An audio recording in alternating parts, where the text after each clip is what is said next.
Leo naongea na wewe ambaye unasumbuliwa na acid reflux, yaani acid huwa inapanda kooni na kuumiza kifuani, kwenye koo pamoja na kwenye moyo. Unapata hali fulani hivi ya msisimko au wakati mwingine unaota ndoto mbaya.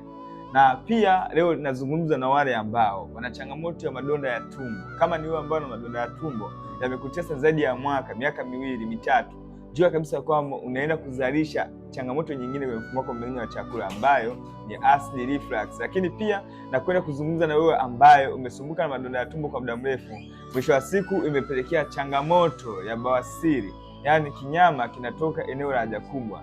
Jua kabisa kwamba hiyo ni tatizo kubwa, pia unaweza kuanza matibabu leo.